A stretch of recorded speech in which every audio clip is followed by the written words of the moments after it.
আমি নামাজের ক্ষেত্রে শুধু ফরজগুলো পড়ি, যেমন ফজরের 2 রাকাত, জোহরের 4 রাকাত, আসরের 4 রাকাত, মাগরিব 3 রাকাত, এশা 4 রাকাত এবং বিতির 3 রাকাত পড়ি।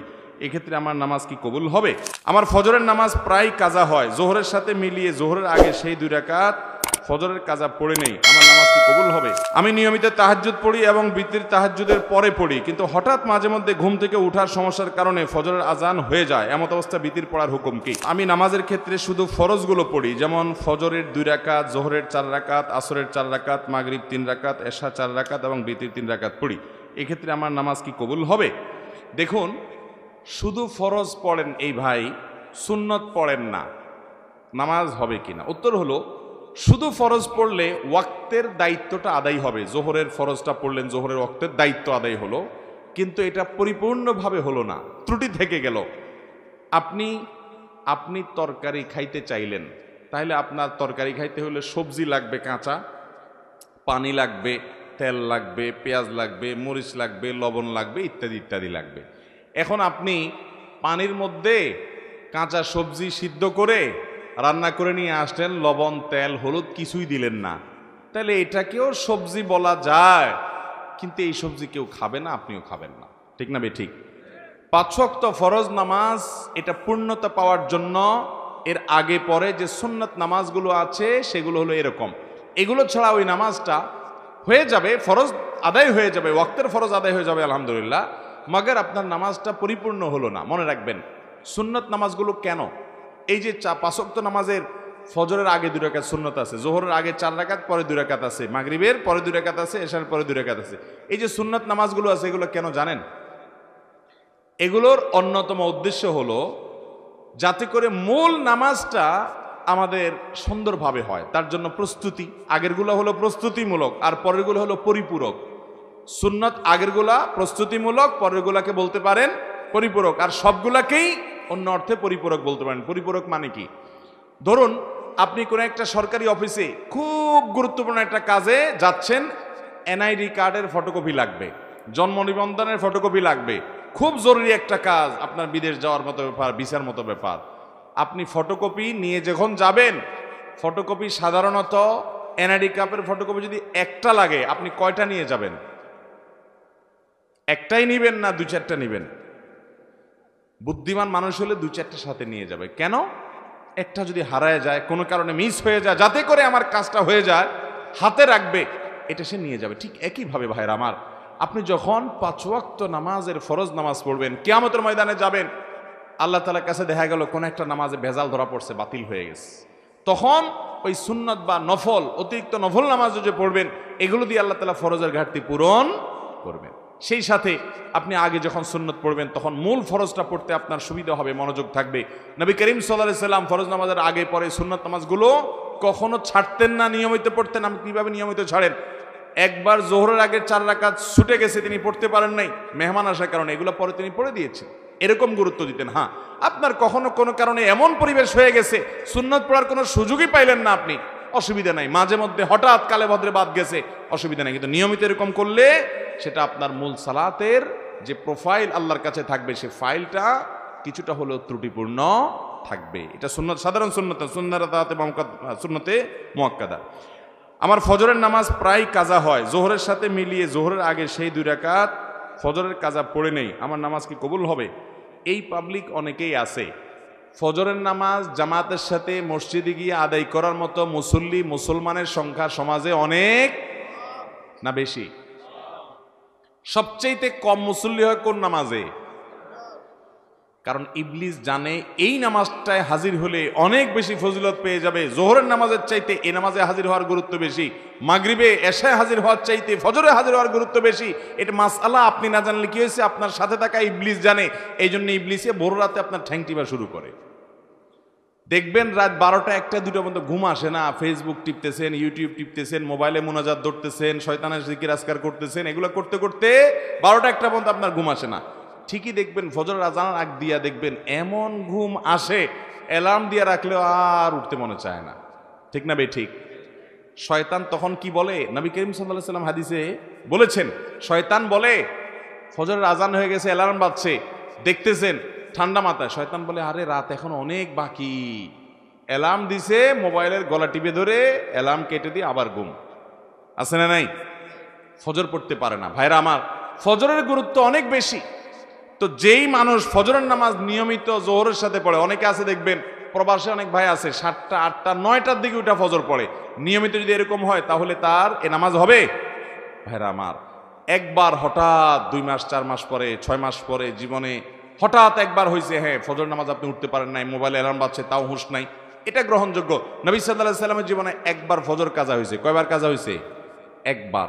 তো আপনার জীবনে 2 4 10 বার এভাবে হতে পারে, কিন্তু প্রতিদিন হওয়া এটা কোনো অবস্থাতে গ্রহণযোগ্য হতে পারে? ঠান্ডা মাথায় যারা নামাজ পড়ার এশার পরে শোয়ার সময় নিয়ত করে থয় যে সকাল 8টার দিকে উঠবে, অ্যালার্ম দিয়া ছয়, তার ইমান আছে কিনা এটা নিয়ে অনেক উলামা ইকরাম সন্দেহ করেছেন। কারণ হলো ঠান্ডা মাথায় সে নামাজ পড়বে না, পরিকল্পনা করে সে শুয়েছে। আল্লাহ তাআলা আমাদেরকে ফজর নামাজ গুরুত্ব বোঝার তৌফিক দান করুন। আমি নিয়মিত তাহাজ্জুদ পড়ি এবং বিতির তাহাজ্জুদের পরে পড়ি, কিন্তু হঠাৎ মাঝে মধ্যে ঘুম থেকে উঠার সমস্যার কারণে ফজরের আজান হয়ে যায়। এমত অবস্থা বিতির পড়ার হুকুম কি? যদি আপনি ভোর রাতে উঠার ব্যাপারে প্রবল সম্ভাবনা না থাকে তাহলে বিতির আপনি রাখবেন না, বিতির আগে পড়ে ফেলবেন। হ্যাঁ, আপনি নিয়মিত তাহাজ্জুদ পড়েন, আল্লাহ তৌফিক দেয়, তাহলে আপনি বিতির পড়েন। হঠাৎ একদিন ছুটে গেছে, ফজরের আজান হয়ে গেছে, তাহলে তারপরেও বিতির পড়লে আদায় হয়ে যাবে। ঢোলবাঁশি বাজিয়ে কবর দেয়া হচ্ছে, এরকম একটি ভিডিও দেখেছি ইউটিউবে, এ ব্যাপারে বললে ভালো হতো। ঢোলবাঁশি বাজায় আবার কবর, একটা গানই আছে এরকম, আমিও দেখছি ভিডিওটা, কি জানি মরণকালে ঢোলবাঁশি বাজাইও কি ভাই, তরিকার ভাই না দরবারি ভাই? হ্যাঁ, এবং সে গানের একটা কথা খুব আপত্তিকর আছে, সেটা আরো বেশি, সেটা হলো কালেমা কালামও ভাই কোনো কিছুর দরকার নাই, কালিমা কালাম কিছুর দরকার নাই, ঢোলবাঁশি বাজাতে বাজাতে নিয়ে কবরে দিও। আল্লাহ মাফ করুক, এই হারাম কাজ করতে করতে যার দুনিয়া থেকে বিদায় হয়, সে দুনিয়াতে জীবদ্দশা জানতো যে তার যে সমস্ত আশেপাশে সাঙ্গপাঙ্গ আছে তারা ঢোলবাঁশি পিটাতে পিটাতে তারা নিব কবরে, হাসরে আজাব যখন হবে আল্লাহ জানে, ফেরেশতারাও কি ঢোলবাজি দিয়েই ফিরবে কিনা আল্লাহ জানে। ভাইরা আমার, নবী সাল্লাল্লাহু আলাইহি সাল্লাম বলেছেন বয়স্তুলি উকসিরাল মাজামির, এই সমস্ত বাদ্যযন্ত্র এগুলো দুনিয়া থেকে এগুলো বিদায়ের জন্য আমি আসছি, এগুলো শয়তানের অস্ত্র, এগুলো হারাম। অতএব ইমানদার জীবদ্দশায় যেটা করতে পারেন একটা মানুষের মৃত্যুর পর তাকে বিদায়ের সময় বলে কালিমা কালামই দরকার নাই। কালিমা কালামই যদি দরকার না থাকে সে মুসলমান কিনা সন্দেহ। মুসলমান কিভাবে কালিমা কালামের দরকার নাই, ঢোলবাজি হইলে তা চলবো? আমরা তো কালিমা কালাম পাইছি কোরআন থেকে, হাদিস থেকে। এর ঢোলবাজিটা কে দিল? কে দিছে বলেন? শয়তান দিছে। তো শয়তানের এই জিনিসটা নিয়ে যদি কবরে যায়, মায়ের কি পিঠে পড়বে না নিচে পড়বে?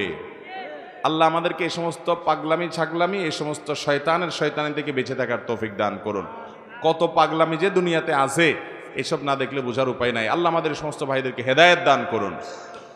এক লোক টাকা ধার নেওয়ার পরে টাকা থাকা সত্ত্বেও দিত না, ঘুরাতো। হঠাৎ শুনছি লোকটা মারা গেছে, তখন এসে তার ছেলে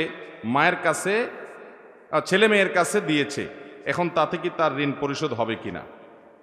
দেখুন, ধার নেওয়ার পরে কেউ যদি টাকা ঘোরাঘুরি করে, দেয় না, যে সেই লোকটা মারা যাওয়ার পরে তার ছেলে মেয়েরা এসে যদি পাওনাদারের টাকা দেয়, তাহলে সেটা খুবই প্রশংসনীয় কাজ। শুধু দেয় না, বরং দেওয়া কর্তব্য। একটু ভালো করে শুনে রাখেন, অনেক মানুষ আছে মারা যাওয়ার পর পাওনাদার বের হয়ে আসে।